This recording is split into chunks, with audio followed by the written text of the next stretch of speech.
Subscribe कीजिए awesome you channel को और बेल आइकन पे क्लिक कीजिए लेटेस्ट मेहंदी और फैशन रिलेटेड वीडियो सबसे पहले देखने के लिए। Hey everyone, welcome back to my channel. आज की इस वीडियो में आपके साथ शेयर करने वाली बैक एंड के लिए एक बहुत ही प्यारा एंड अमेजिंग सा मेहंदी डिज़ाइन एंड जो स्टेप्स है वो भी काफ़ी ज़्यादा इजी हैं। बहुत इजी से स्टेप्स के साथ हमने ये डिज़ाइन को अचीव किया है एंड आप चाहें तो इसे एज अ ब्राइडल मेहंदी भी अप्लाई कर सकते हैं। अगर हैवी डिज़ाइंस नहीं चाहिए तो ब्राइड को भी ये डिज़ाइन अप्लाई कर सकते हैं एंड इंगेजमेंट पे तो ये डिज़ाइन परफेक्ट है। इंगेजमेंट के लिए आप ईज़िली इसको लगा सकते हैं एंड एक बहुत ही अच्छा ब्राइडल लुक देगा। एक बहुत ही सिंपल सा, not very full hand but simple सा लुक देगा ब्राइड्स के लिए। आई होप कि आप सबको पसंद आएगा, तो प्लीज़ इस डिज़ाइन को ट्राई ज़रूर कीजिएगा एंड कैसी लगती है मुझे कमेंट करके ज़रूर बताइएगा।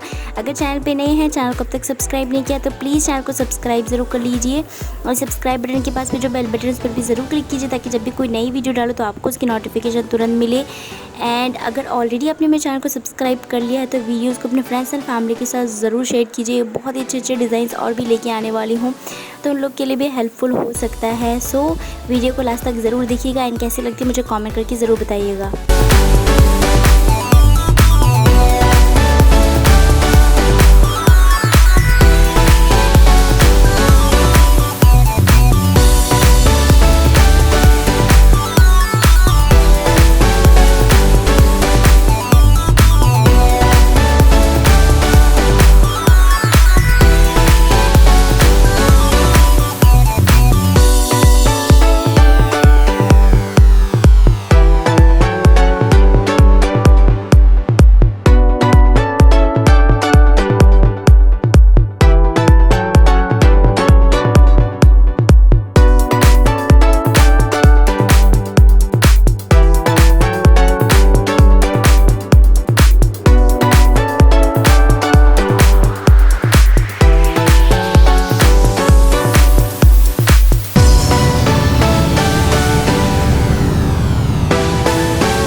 Thank you so much for watching this video. I hope कि आप सबको ये डिज़ाइन पसंद आई होगी। अगर पसंद आई है तो प्लीज़ वीडियो को लाइक, कमेंट, शेयर, चैनल को सब्सक्राइब करना बिल्कुल भी मत भूलना। Thank you so much for watching this video and bye bye.